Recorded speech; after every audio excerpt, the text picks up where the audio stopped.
untuk memenangi piala emas yang diridui oleh Malaysia. 223 meter memberikan pingat emas untuk Malaysia.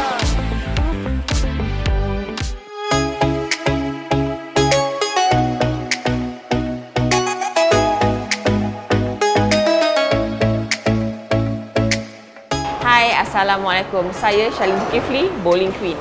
Telah mewakili negara selama 30 tahun, sejak umur saya 13 tahun. Saya mulakan kerjaya saya sebagai pemain bowling ketika umur saya 9 tahun. Pada waktu itu, sekolah rendah, saya memang aktif dalam semua jenis sukan kat sekolah. Bila saya umur 10 tahun, saya mula lebih fokus kepada sukan bowling. Dari saya sekolah, saya memang suka sukan. So, saya memang ahli sukan lah. So, saya hanya ceburkan diri dalam sukan bowling masa umur 10 tahun, 11 tahun. Dan bila saya ceburkan diri, saya memang tengok saya suka sebab dia mencabar pada saya. Dia lain berbanding sukan lain sebab dia macam sukan yang dalam kita panggil close skill sport lah. Lebih kepada teknik, lebih kepada cara-cara teknikal untuk buat balingan. So, sebab saya suka sukan, saya bincang dengan bapak saya pun bincang dengan saya lah masa saya umur 12 tahun. So bila kami dah decide untuk pilih sukan bowling, memang kedua ibu bapa saya memang all out lah. Saya memang bila saya start tu memang saya start dengan latihan yang kira sistematik, yang memang saya dipilih untuk wakil kelab. Masa waktu tu saya join kelab bowling, belajar asas-asas bowling yang betul dan sebagainya, dan lepas tu terpilih masuk skuad bawah 15 tahun MSN, bakat 15 tahun pada waktu tu. So saya dapat latihan yang betul, asas yang betul, yang baik daripada jurulatih saya pada waktu itu, dan saya berlatih hanya pada hujung minggu. Bowling ni dia bukan macam sukan lain sebab dia unik sikit dari segi selalunya sukan lain kalau mereka berlatih lebih lama dari mereka bertanding.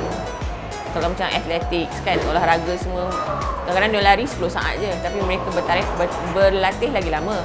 Bagi sukan bowling terbalik, kami berlatih 2 hingga 4 jam kadang-kadang, tapi bila kami bertanding, paling lama saya pernah bertanding ialah 12 jam. Pada waktu tu masa saya belajar, saya memang suka tengok pemain-pemain profesional.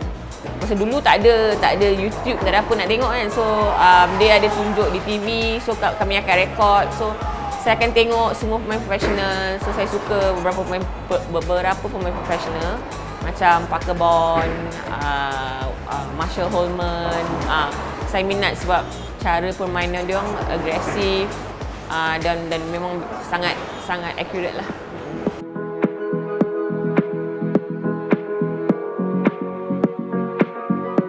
Masa World 10 Pin Masters tu, sebenarnya kejohanan tu dia agak istimewa sebab hanya 16 pemain yang terbaik di seluruh dunia dipilih untuk menyertai kejohanan tu.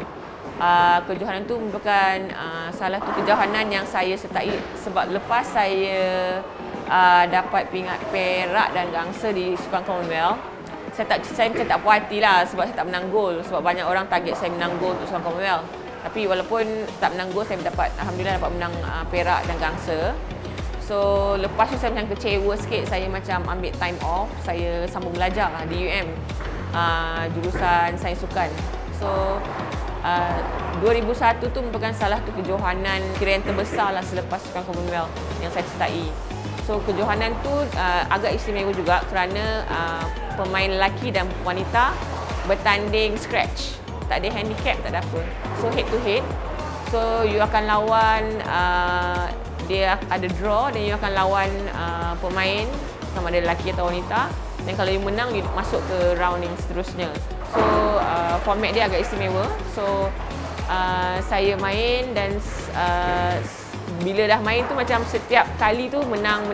Sebab saya pergi tu macam tak ada coach. Dia hanya invite seorang pemain saja dari negara-negara yang dipilih lah. So saya tak ada coach, saya pergi, saya main sebab waktu tu saya macam tengah recover lagi daripada macam macam mental block, macam kesedihan daripada Sukan Commonwealth. So saya main dan saya dapat pamerkan prestasi yang lebih baik setiap kali saya bertanding di game-game tu. Dan di game yang terakhir pun, walaupun saya pada mulanya game pertama saya kalah, dan actually game final dengan Tori Torgerson saya ada masuk longkang juga.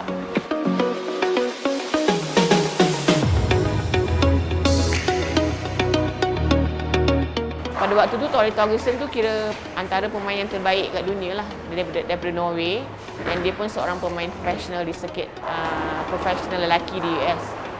So salah satu kelebihan bermain head to head, sebab dia kalau wanita nak lawan dengan lelaki di kejohanan biasa, kalau yang format yang berlainan yang macam 10 game tu susah sikit untuk kami nak kejar, sebab lelaki selalu high scoring sikit pungutan mata dia berbanding wanita.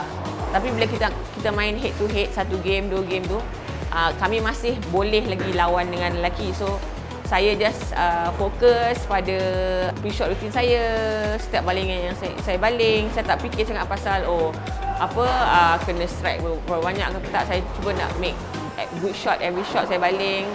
Kalau tengok pun macam saya punya pre-shot routine that time, sebab masa sukan Commonwealth tu saya rasa macam saya ada buat beberapa kesilapan lah dari segi persiapan mental dan cara saya baling. So saya dalam 3 tahun selepas sukan Commonwealth tu, 98 sampai 2001, saya ada buat banyak penambahbaikan, banyak improvement dalam game saya. Dari segi teknikal, dari segi mental, saya banyak baca buku sport psychology, tentang cara untuk saya perbaiki dari segi mental saya. So mungkin saya rasa masa tahun 98 tu, saya rasa pressure sangat, saya tak dapat control dengan baik.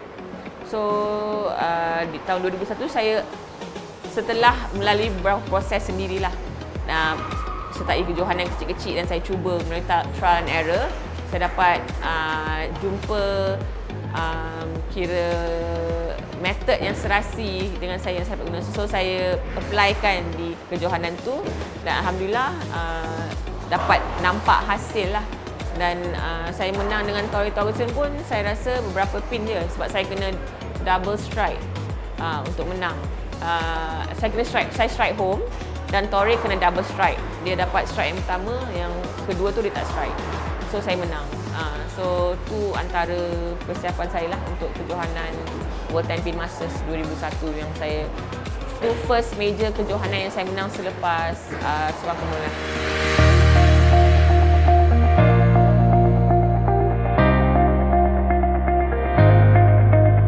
Sukan bowling actually dah banyak berubah dari masa saya bermula hingga sekarang. Masa saya mula dulu tak begitu teknikal. Skill still memainkan peranan penting. Bola, equipment tu tak sangat. Tu sebab masa tu memang you kena bagus, memang you kena accurate. Tapi dalam 30 tahun ni dah banyak evolusi yang berlaku, banyak R&D dilakukan dengan bola, dengan minyak, dengan lane semua. So sekarang kalau nak jadi atlet yang berjaya, you kena ada pengetahuan dari segi semua benda lengkap, baru you boleh pergi jauh. Kalau tak, memang susah lah untuk you pergi jauh ke jadi world champion ke Asian champion ke. You akan kat Malaysia mungkin you bagus, tapi bila pergi overseas tak boleh perform, sebab pemain-pemain di luar negara tu memang dia akan tahu semua semua benda-benda yang detail kecil-kecil yang kadang-kadang kita lepas pandang atau kita fikir tak penting, sebenarnya penting. Tu beza dulu dengan sekarang lah. Saya ucapkan terima kasih kepada semua pihak yang telah membantu saya mencapai segala yang saya telah capai selama 30 tahun ni.